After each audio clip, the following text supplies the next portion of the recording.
আপনি যত পাগড়ি লম্বা দেখবেন, যত নুরানি চেহারা দেখবেন, তত মনে করবেন যে উনি বড় আলেম, বড় বুজুর্গ, বড় আল্লাহওয়ালা, ওনার কথাই ঠিক, ওনার কথাই ঠিক। কারণ আপনি মূলনীতি বুঝেন নাই, কায়দা বুঝেন নাই। তো অনেকের কাছে নবী সাল্লাল্লাহু আলাইহি সাল্লামের যেই তরিকা, জান্নাতে যাওয়ার জন্য নবী সাল্লাল্লাহু আলাইহি সাল্লাম আমাদেরকে যেই তরিকাটা দেখাইছেন, অনেকের কাছে মনে হয় এই তরিকাটা অনেক লম্বা, এটা অনেক দীর্ঘ রাস্তা, তার চেয়ে মাঝখানে একটা শর্টকাট, ছোট্টখাটো সংক্ষিপ্ত একটা রাস্তা দরকার। এই জন্য যুগে যুগে অনেকে বিভিন্ন তরিকা তৈরি করছে না? কয়টা তরিকা আছে? জি 126 আরো আছে, মানে প্রসিদ্ধ 126, কিন্তু প্রসিদ্ধের বাহিরে আরো তরিকা আছে। তো তন্মধ্যে আমার এই সবাই দাবি যে আমার এই তরিকাটা হলো সবচাইতে শর্টকাট, একবারে সংক্ষেপ। এবং অনেকে বলেন যে আমরা তো আসলে দ্বীনের মধ্যে নতুন কিছু বানাই নাই। আমরা যেমন IELTS কোর্স আছে, টোফেল কোর্স আছে না, যে ইংরেজি শেখার জন্য, তারপর আরবি শেখার জন্য বিভিন্ন কোর্স বানায়। তো বলে যে আমরা একটা কোর্স তৈরি করছি, একটা কারিকুলাম তৈরি করছি। কেন করছি?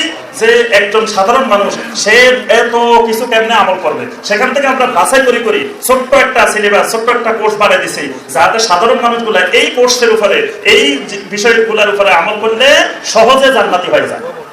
এই জন্য আমরা বলে দিচ্ছি, ভাই আপনি 100 জিনিসের উপরে চলতে পারবেন না, 6টা জিনিসের উপরে চললে দ্বীনের উপরে চলা আপনার জন্য সহজ হয়ে যাবে।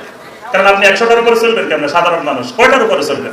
এই জন্য আপনারা আমি ছোট্ট করে তরিকা বানাই দিলাম যে শুধু 6টা জিনিসের উপরে চলিলে দ্বীনের উপরে চলা সহজ হয়ে যাবে। তাহলে এখানে 6টাকে সংক্ষিপ্ত করলাম। আবার আপনি জিকির আছে 100টা, আপনি কয়টা জিকির করবেন?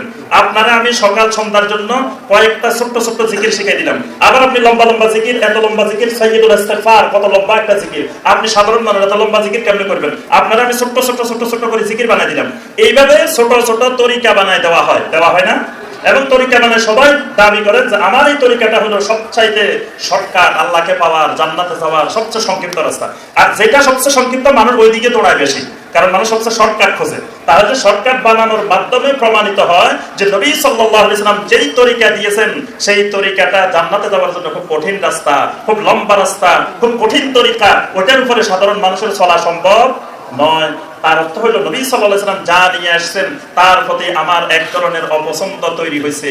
অপছন্দ তৈরি হয়ে আমি সেখান থেকে বের হয়ে এসে ছোট ছোট তরিকা বানিয়ে নিয়েছি। এই নবী সাল্লাল্লাহু আলাইহি সাল্লামের তরিকার প্রতি কোন ধরনের অপছন্দ অন্তরে তৈরি হওয়া, নবী সাল্লাল্লাহু আলাইহি সাল্লামের তরিকাকে কঠিন মনে করা, লম্বা মনে করা, এগুলোর মাধ্যমে কি হয়? ঈমান ভেঙে যায়।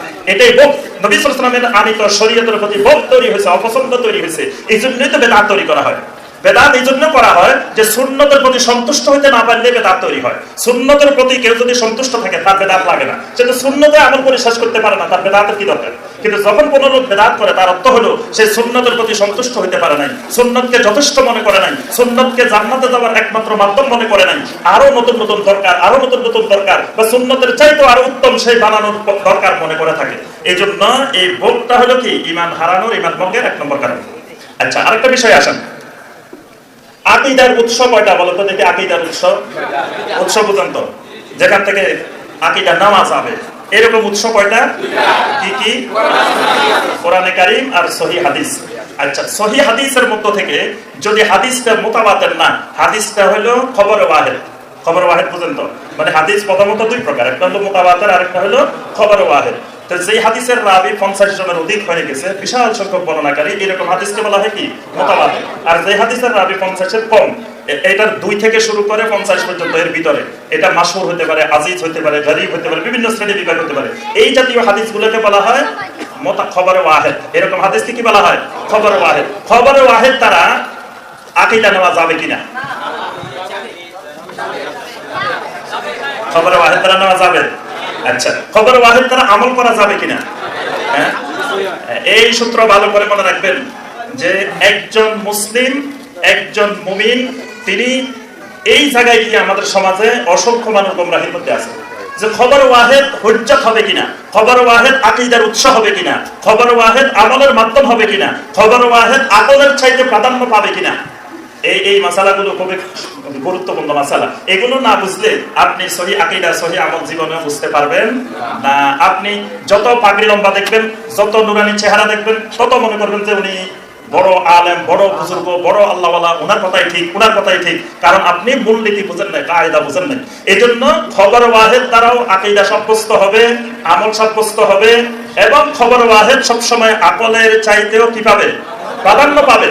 আচ্ছা শুনুন, আমি আপনাদের সামনে একটা মাসালা বলি। এখন নবী সাল্লাল্লাহু আলাইহি ওয়াসাল্লামের হাদিস হলো, ইজা দাখালা আহাদুকুমুল মসজিদ ফালা ইয়াজলিস হাত্তা ইউসাল্লিয়া রাকাতাইন। যখনই তোমাদের কেউ মসজিদে প্রবেশ করবে, ফালা ইয়াজলিস, কি করা যাবে না?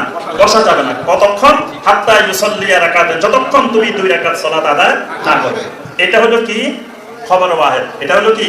খবর ওয়াহিদ। কিন্তু আমার আকল বলতেছে এই কাজটা ঠিক না। আমার আকল বলতেছে আমি অনেক দূরের থেকে দৌড়াদৌড়ি করে অনেক তাড়াহুড়ো করে মসজিদে আসছি, তো মসজিদে আসতে আসতে আমার শরীরে ঘাম ঝরতেছে, আমি খুব ক্লান্ত। আমি মসজিদে এসে আমার আকল বলতেছে আমার এখন কিছুক্ষণ বসা দরকার, ফ্যানের নিচে একটু বিশ্রাম নেওয়া দরকার। বিশ্রাম নিয়ে তারপরে আস্তে ধীরে ধীরে সুস্থে তারপরে দাঁড়াই আমি 2 রাকাত সালাত আদায় করবো।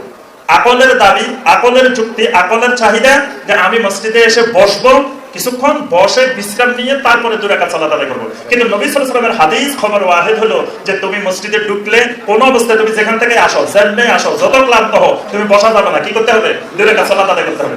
এখন আমার সামনে প্রশ্ন দেখা দিবে যে খবর ওয়াহিদ অগ্রাধিকার পাবে নাকি আকল অগ্রাধিকার পাবে? খবর ওয়াহিদ অগ্রাধিকার পাবে। এটাই হলো আহলুস সুন্নাহ ওয়াল জামাতের বৈশিষ্ট্য, এটাই হলো আহলুল হাদিসের বৈশিষ্ট্য, এটাই হলো আহলুল আসারের বৈশিষ্ট্য, এটাই হলো হকপন্থী মুমিনদের যুগে যুগে বৈশিষ্ট্য, যে আমার আকল যুক্তি যাই মনে করুক না কেন, কিন্তু খবর ওয়াহিদের উপর অগ্রাধিকার পাবে।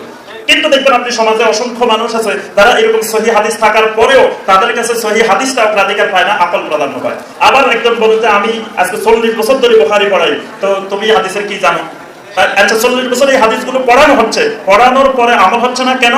আমাদের অনেকের কাছে অবাক লাগে যে উনি তো হাদিসগুলো পড়ায়, আবার হাদিসগুলো শিক্ষক, হাদিসগুলো ছাত্র, হাদিসগুলো নিয়ে খতম বুখারীর অনুষ্ঠান হয়, বিশাল উদযাপন হয়, আবার হাদিসগুলো আমল করা না কেন? অনেকের কাছে অবাক লাগে না? এটা অবাক হওয়ার কিছু নাই। অবাক হওয়ার এটার মূল সূত্র হলো, মূল বিষয় হলো, বুখারীর হাদিস উনি পড়তেছেন, পড়াইতেছেন, আমিও পড়তেছি, আমল করতেছি, দুইজনের আকীদার মধ্যে বিশাল একটা গ্যাপ আছে। গ্যাপটা হলো তিনি ওই খবর ওয়াহিদকে ইলমে ইয়াকিন সাব্যস্ত করেন না, আমি খবর ওয়াহিদকে ইলমে ইয়াকিন সাব্যস্ত করি। মূল পার্থক্য এই জায়গায়। ওনার দৃষ্টিতে হাদিস যেগুলো খবর ওয়াহিদ, এগুলো ইলমে ইয়াকিন সাব্যস্ত করে না, মানে দৃঢ় নিশ্চিত ইলম দেয় না, এগুলো ইলমে জন্নি প্রদান করে, ধারণামূলক জ্ঞান দেয়। মানে এই খবর ওয়াহিদ গুলো তার দৃষ্টিতে খবর ওয়াহিদ ইয়াকিন সাব্যস্ত করে না, জন্নি সাব্যস্ত করে, ধারণামূলক জ্ঞান দেয়। তো ধারণামূলক জ্ঞানের চাইতে আকলকে প্রাধান্য দেওয়া হয়। কিন্তু আমরা বিশ্বাস করি, আহলুস সুন্নাহ ওয়াল জামাত বিশ্বাস করে খবর ওয়াহিদও কি দিবে? ইলমে ইয়াকিন সাব্যস্ত করে।